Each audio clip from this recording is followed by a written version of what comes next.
sana whakaronga I nango ana nonda I vanga whakayalo ana Radio Fiji 1 nandomo I biti.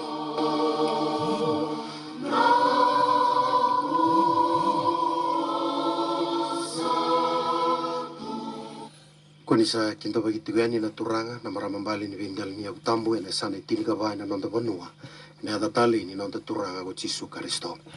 Kemini na durbo na wane lewa ke kemini na lalai ni sandu nana maki voli mai kina programo bina kongo ena bi mataka kiat sara. Wana yuti uti ni taki mena revival fellowship ena madongo ko bia pa bina bina kata kata manda na nonda bali nualisi na nonda to bisuriti tuyani me kitombo mai bagi tai tuyani na programo bina kongo. Kamaro tegi bagi indina ki bigeto me kito mai bagi taka tiga nendo ni tutuku kasi so ni ndau buno tagi bali usai ko ni tutuku ni beba durumi kina mati ni tu ni kalo. Ko ngani tutuku mai buno boli ngai kina na turang Jesu Kristo na mai mbula bata mata boli borobora. To ba bine bina ni kitombo mai ba kureti ko ni tutuku ngo me lesunga na YALO kina na mate ni tu ni ra duruma ni na kena duruduru sai ko na wai ke na YALO tambo. Au suriti kenda menda sangole manda ki buana kalo ena masu.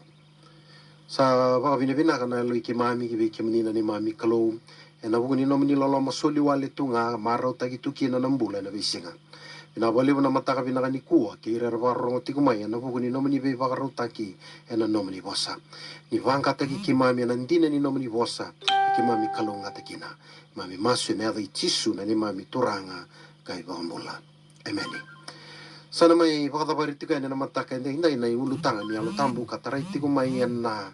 be mataka na loma ni madongo na sa bulida mai se da pasar manda na YALO tambu dambo mai bulida taletunga na ina kini na suli na YALO tambu ki be kenda ina mataka ni kuwa ina na viwa si sarai ni ULUTAGA mombula kalako buli ina YALO tambu wala polo vero mai kalatia na wasi lima na tikini rosanga bulu lima ke wakayan da sambula ina YALO tambu to lako buli talenga ena YALO tambu. Erunan rakini mbule wasia tongo ko paula ena lesoni ngo givira ersa sina itoka ena YALO tambu mai kalatia keni matai mombula ena YALO tambu keni karua me lako buli ena YALO tambu. Ya nadawa saramanda nambula ena YALO tambu. Ena taito wasi tulu na tikina lima enda ronga chiko nano ana lesoni ngo sangai bambule ikenda ko kwaya sa sianga ena bunga ni daga ndundo enda sakitaka. Ena bunga ni nona loma ni sil ni sudu tale kena boga bui ni YALO tambu.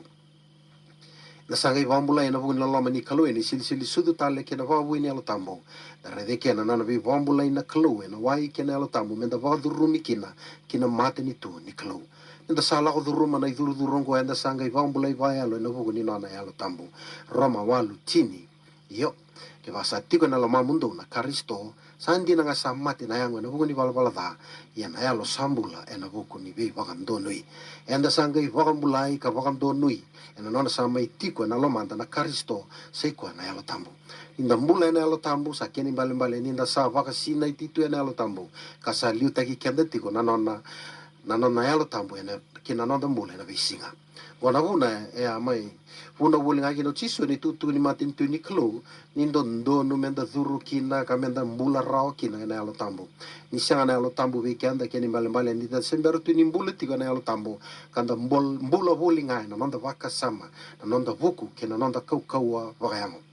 ena bandi na dina taka ni nonda mbula sini viso rotiko endi nangan da sa lotu tiko di nangan sa wai tutu wa lotu se kila ka wa lotu e sanga ni viso tagi kanda rao ena Roma wasi vitu tikine chini kalima akakau sa kita katiko sa senga ni vinakata yana kakau sa vinakata au sa senga ni kitaka yana kakau sa data au sa kita katiko ni sa kila tikine chini kawalungo ni sa kila sa senga sa ni tigo bio na nongi toba wayango endo na kavinaka ni sa tigo ngavio na vinakata na kavinaka yana kau meu kita kakina au sa senga ni konea nda di tugi lotu ni ndangan dreba menda tigo vinaka enda sakila ni dhana ka enda kita katiko yenda da kawa tigo nga enda vinakata menda vinaka yenda ngais enda sangai dha tigo nga bolivo baleta mbega na dha barawiwe kani na kau menda kita kakina enda sa senga ni konea na kau dha mbega ngo dha ka wasendua na tigine walu ya ndona rawata na kau ni salang mai vikim do na YALO tambu do na ngai ndau tukuni au mai Jerusalem ke chutia tau doko kei samaria ka dova na yala ke borbora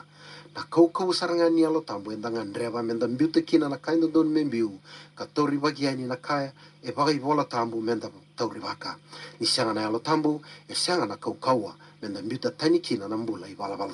sa kene mbale endangan reva tau doko menda mbula na alo tambo menda rawani vei saukina ke sianga na alo tambo ena sianga na kaua mbiute tani kina na i vala karuni kornida wasi lima chini kavitu ia keva ka satu watiki karisto endo na tamata sanga imbuli vo sa lakotai na veka makao reida sa ado me vo na ka kedenga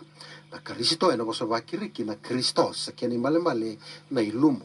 ilumu nga sa ikwa na yalo tambu na nona maitu watiki karisto sa yalo tambu endua sanga ikune votu na visau na sianga ninda vir takatiko na kiana vatu na madila kitomika talmai na sianga ni ala galasu tale menda sina inga na yalo tambu kamenda na mbula voli na alo tambo sana ngai rawa na visau na keni katul sa ko menda lako voli ena alo tambo na lako ena alo tambo sa ko na nona vili utai saranga na alo tambo na ndraki ni mbula enda mbula taka na visinga enda sa bakara rabi saranga ki na nona vili utai ki na alo tambo ki na nona mbula gona kena vota ki saranga na voni alo tambo enda vuli da toko mai na mataka na noa sa tiki saranga ni nona mbula ena alo tambo